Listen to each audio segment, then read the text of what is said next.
Facciamo vedere, dal 10 gennaio 2011 è stato ospite in questi studi Abel Hernandez, era intervenuto anche il presidente Maurizio Zamparini che oggi ha bacchettato Hernandez in maniera anche abbastanza pesante, deve tornare a fare vita d'atleta, o meglio deve cominciare a fare davvero vita d'atleta. Questo è il pensiero di Zamparini. Noi vediamo che cosa non è cambiato di fatto dal 10 gennaio del 2011. Hernandez. Un saluto speciale da parte di un tifoso speciale, lo ascoltiamo insieme. Ciao Abel, sai che sei uno dei miei giocatori preferiti e che ti stiamo aspettando da troppo tempo, il Palermo ha tanto bisogno di te, e penso che anche tu hai bisogno di giocare, voglia di giocare ormai, mi raccomando, fai però un ragazzo, fai sei solo mezz'ora con loro, vai a casa, fai l'atleta, perché voglio il migliore a Abel qui alla fine del campionato. Può essere il rinforzo di gennaio, il vero rinforzo del mercato di gennaio? Ma lui è il nostro giocatore di punta più forte e sicuramente ritornerà Abel che abbiamo visto l'anno passato e ancora migliore, insomma ci farà fare la differenza, ci farà conquistare la Champions, vero Abel? Un saluto a tutti che devo scappare, saluti! Allora, possiamo riprendere da questa Champions League, insomma, il miglior acquisto di gennaio, il nostro attaccante di punta, insomma, il presidente ci crede tanto, ci credono tanto anche i tifosi del Palermo. Grazie al presidente perché sempre mi ha trattato bene qua a Palermo e pure la gente. E poi così chiudiamo, ci togliamo subito il dente perché insomma sono anche momenti di difficoltà, in questi momenti magari ci sono anche persone che non vogliono la felicità degli altri, magari per gelosia, magari per invidia, magari mettono in giro anche delle voci un po' particolari e ne sono circolate di voci un po' particolari su una vita non proprio da atleta di Abel Hernandez in questo periodo, e quindi chi meglio di Abel Hernandez può sviscerare questo argomento. Che succede? Io sto facendo la vita da atleta, no? Sto impegnando al massimo. Ce l'ho la mia mamma e il mio padre a casa mia da agosto, quindi queste parole che si parlano pure che faccio festa a casa mia.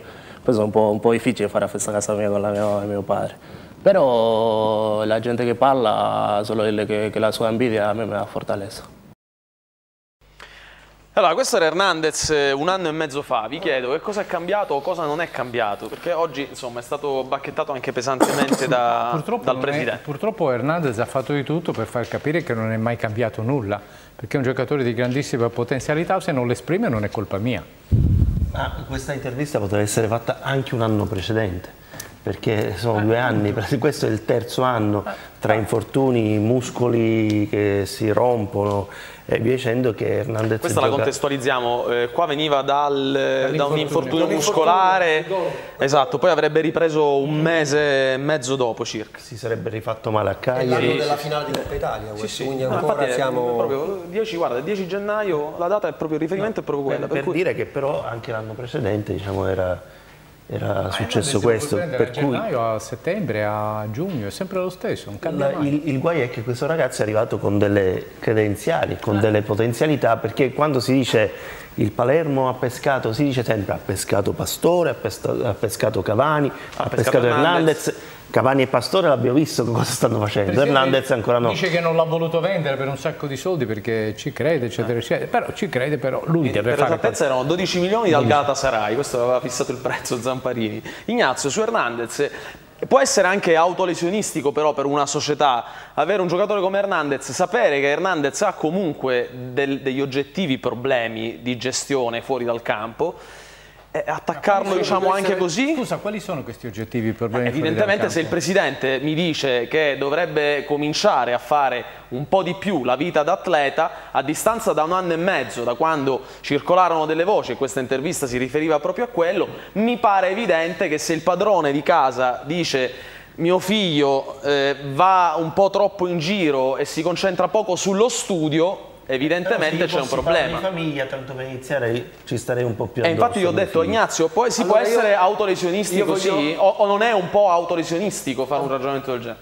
Allora, io voglio chiarire con forza quello che è il mio pensiero su Hernandez. Per me Hernandez è un grandissimo campione Cioè è indiscutibile che questo ragazzo qua ha tutte le qualità per essere veramente stratosferico, ha velocità, cambio di passo, senso della rete, classe, furbizia, lei ha fisicità, è un giocatore mostruoso, mostruoso. Ma io non mi posso accontentare di un giocatore che gioca con questi problemi. Non posso essere d'accordo con te. Cioè noi le doti di un calciatore non è che le dobbiamo vedere in cartolina. No, no, le doti le ha dimostrate in campo.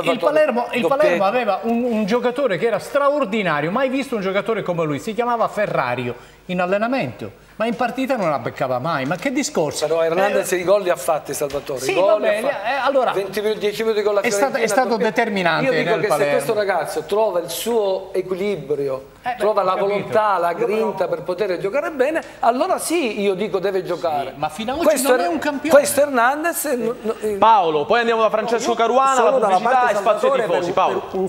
Sono d'accordo con Salvatore per un semplice motivo, e il discorso penso che riguardi anche Ilicic. A lungo andare i giocatori devono uscire dalla loro formula, come dire, di talenti possibili per diventare talenti effettivi. Il talento effettivo è quello che fa 7 assist, 10 gol e ti fa vincere le partite e ti regala 20 punti. E non si scappa, anche in una società come il Palermo, una squadra come il Palermo che possa avere, come effettivamente oggi, dei problemi di gioco. Allora Hernandez prima di tutto deve anche tirare fuori un po' di carattere, perché siamo al 4º anno, lui è giovane, tutto quello che vuoi, ma ormai è in Italia da 4 anni, questa squadra e questo ambiente dovrebbe conoscerlo, cioè non può essere un talento così in nuce, come si dice, deve essere, è in campo che si diventa talenti. Stessa cosa Ilicic, tutti sappiamo e l'abbiamo visto quando era in una determinata situazione in un contesto di squadra che cosa sa fare.